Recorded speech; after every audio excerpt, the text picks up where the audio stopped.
Que deviennent les éclats d'acier quand l'onde de choc est piégée entre quatre murs? Ils deviennent des projectiles incontrôlables. Une grenade à fragmentation fonctionne par projection. Sa vitesse initiale dépasse 8000 mètres par seconde. En terrain ouvert, ces fragments d'acier volent jusqu'à une cible biologique. Dans une pièce, ils frappent le béton. Le son est sourd. Des impacts métalliques qui ricochent partout.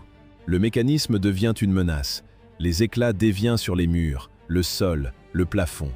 L'angle de ricochet de chaque fragment sur le mobilier est totalement imprévisible. Ceux qui ne dévient pas perforent les cloisons fines. Derrière, un ennemi. Gégaka, un allié en train de sécuriser la pièce voisine. Le mot de l'armée pour ça? Fratricide. Pas un risque théorique, un schéma documenté. Le colonel Vince Morris l'a admis officiellement. Il était le chef de projet pour les systèmes de combat rapprochés. Sa phrase est claire. La grenade M67 n'était pas le bon outil. Le risque de fratricide était trop élevé. Les EDK se sont adaptés. Ils ont utilisé des fusils à pompe, des charges de démolication, des lance-roquettes LAW.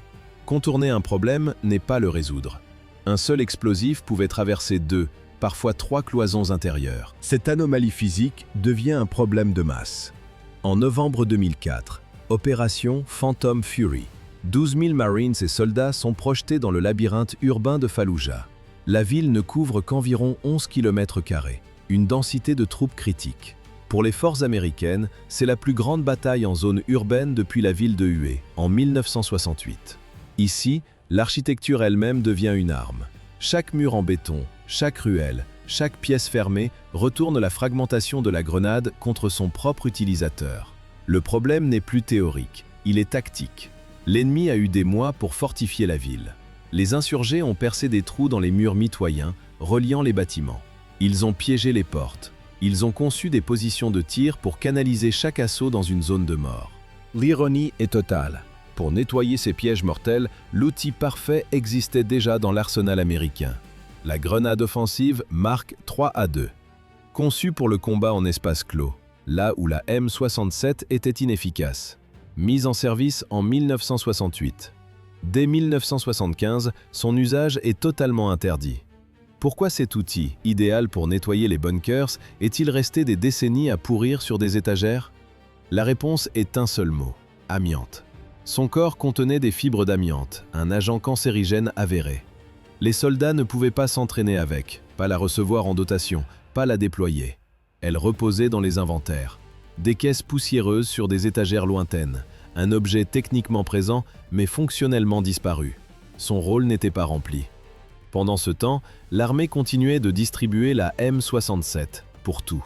La grenade Mark 3A2 restait inscrite sur les registres du Pentagone. Statut, article à usage restreint. La Mark 3A2, l'arme offensive, était neutralisée. Contaminée par l'amiante. L'infanterie américaine se retrouvait donc otage d'une conception technique. Une conception datant de la Première Guerre mondiale. La grenade standard était la Mark II, surnom l'Anana. Un corps lourd en fonte avec un quadrillage distinctif. Chaque soldat supposait que ces rainures guidaient la fragmentation. C'était l'intention. En théorie, le design devait contrôler la rupture du métal à la détonation. En pratique, le résultat était chaotique. Le schéma de fragmentation était irrégulier, imprévisible. Le corps en fonte se brisait soit en 2 ou 3 gros morceaux, soit en une poussière inoffensive. Entre les deux, d'immenses zones mortes. Le rayon de létalité variait d'une arme à l'autre. L'armée connaissait ce défaut, durant toute la Seconde Guerre mondiale, et encore en Corée. Mais le problème était systémique. La Mark II était ancrée dans la formation, la logistique, la production. La corriger signifiait tout recommencer à zéro. Au début des années 1950, la pression des retours du terrain est devenue intenable. Le concept avait atteint sa limite technique, dompter la fragmentation chaotique de la fonte. En 1952, cette obsession mène les ingénieurs à la grenade M26, son corps en acier est lisse, en forme de citron. Mais la révolution est à l'intérieur, une bobine de fragmentation interne pré-crantée. Le corps externe ne se brise plus au hasard. La détonation fait éclater la bobine interne en fragments contrôlés. La dispersion devient uniforme, prévisible. Poids total, 14 onces. La M26 devient la grenade principale au début de la guerre du Vietnam.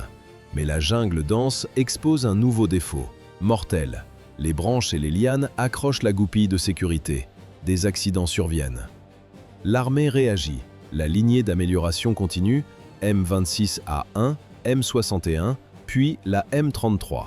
Une forme sphérique, plus légère, fragmentation encore plus homogène. Puis vient 1968. Le modèle M33 est finalisé sous l'indice M67. Les ingénieurs installent une agrafe de sécurité supplémentaire sur son levier. En 1968, la M67 devient la nouvelle norme, l'étalon mathématique d'une grenade à fragmentation. Une sphère d'acier de 14 onces.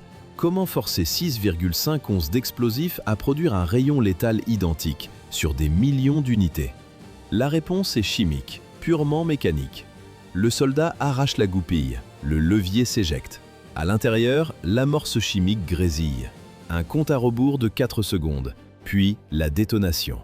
La composition B, un mélange de RDX et de TNT, explose avec une vitesse de près de 8000 mètres par seconde. Une puissance bien supérieure à celle du TNT pur. La spirale d'acier interne se fragmente selon un schéma précis. Rayon létal, 5 mètres.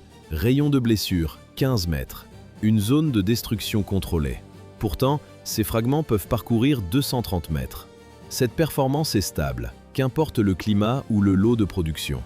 Le soldat sait exactement comment l'arme va réagir.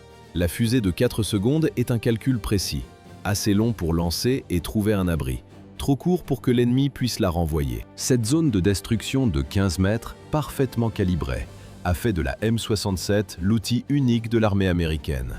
Un instrument pour les angles morts. La doctrine était claire, un fusil d'assaut ne peut pas tirer dans les coins. Une mitrailleuse ne peut atteindre une position fortifiée par le dessus. Le tir direct est inutile contre une tranchée. La grenade comble ces vides.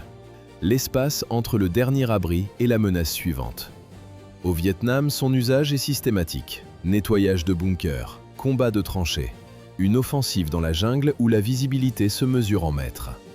L'efficacité est totale dans un terrain ouvert, mais dans une pièce fermée, les fragments d'acier ricochent sur le béton. Malgré cela, la M67 traverse les conflits suivants sans contestation. La guerre du Golfe, la Somalie, les premières campagnes en Afghanistan et en Irak. Contre du personnel à découvert, contre des positions fortifiées en plein champ, elle reste l'arme de zone la plus efficace. Une solution universelle, une foi aveugle.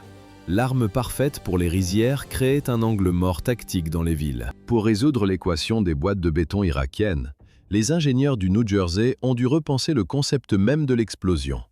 Abandonner l'acier, oublier l'éclat. La grenade M67 projette de l'acier.